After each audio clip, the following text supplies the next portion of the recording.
ఆ నేత ఉనికి కోసం మళ్ళీ ఆరాటపడుతున్నాడా? 2023 ఎన్నికల ముందు ఆయన చేసిన హడావిడిని చూసి అందరూ షాక్ అయ్యారు.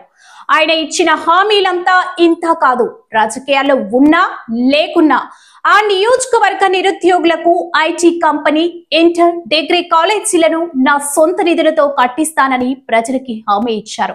ఎన్నికల తర్వాత ఆ నాయకుడు కనీసం ఆ నియోజకవర్గం వైపు కన్నెత్తి కూడా చూడలేదు. మళ్ళీ ఇప్పుడు నియోజకవర్గం, జిల్లాలో మరో హడావిడికి సిద్ధమైనట్లు సమాచారం. అసలు ఆ నేత ఎవరు? ఆ కథ ఏంటి? Watch the story. 2023 ఎన్నికలు డోర్నకల్ నియోజకవర్గంలో ఒక నాయకుడు చేసిన హడావిడి గురించి రాష్ట్రమంతా చర్చ జరిగింది. 2023 అసెంబ్లీ ఎన్నికల్లో పోటీ చేయటానికి నామినేషన్ వేస్తే ఏకంగా ఆ నామినేషన్ తిరస్కరణకు గురైంది.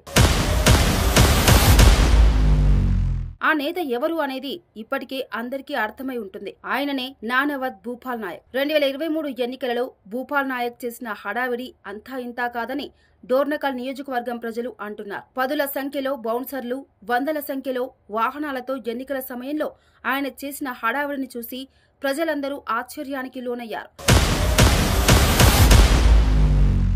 ఇంకా చెప్పాలంటే ఎవరి భూపాల్ నాయక్, ఏంటి ఆయన కథ అని చాలా మంది రాజకీయ నాయకులు ఏకంగా ఆయన గురించి ఆరా తీశారు. ఇది ఇలా ఉంటే ఏకంగా ప్రభుత్వం సహాయం లేకుండానే డోర్నకల్ నియోజకవర్గానికి ఇంటర్, డిగ్రీ కాలేజీల మంజూరు నిర్మాణం మరో అడుగు వేసి మహబూబాబాద్ జిల్లా నిరుద్యోగులకు ఈ జిల్లాలో ఐటీ కంపెనీని పెట్టి వందల మంది నిరుద్యోగులకు ఉద్యోగాలిచ్చే బాధ్యత నాదేనని బహిర్గతంగా పాంప్లెంట్లు పంచి మీట్ ది ప్రెస్ వేదిక ద్వారా ప్రమాణం చేస్తున్నానని, అంతేకాకుండా పలు సభల్లో కూడా ఆయన హామీ ఇచ్చారు.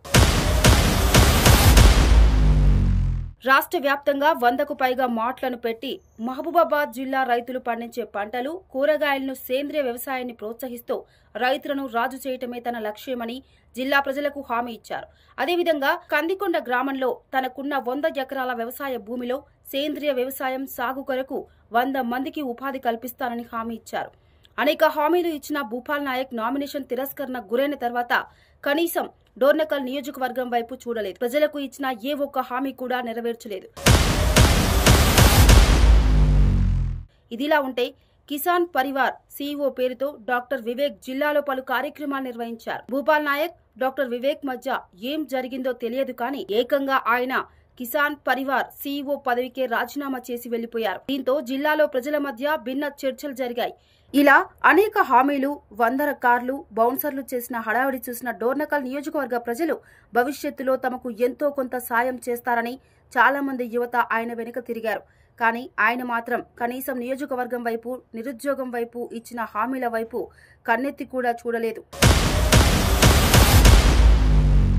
ఇప్పుడు మళ్లీ డోర్నకల్ నియోజకవర్గంలో ఆత్మీయ సమ్మేళనం పేరుతో మరో కార్యక్రమాన్ని నిర్వహించడానికి సిద్ధమవుతున్నట్టు తెలుస్తుంది. చాలా మంది మాత్రం భూపాల్ నాయక్ వస్తున్నారు అంటే ఆయన తన ఉనికి కోసమే మళ్లీ డోర్నకల్ నియోజకవర్గంలో హడావిడి చేయడానికి వస్తున్నారని ఆయనను గత ఎన్నికల్లో నమ్ముకున్న వాళ్లు నియోజకవర్గ ప్రజలు అంటున్నారు.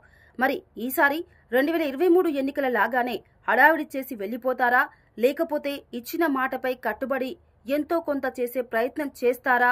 వేచి చూడాలి మరి.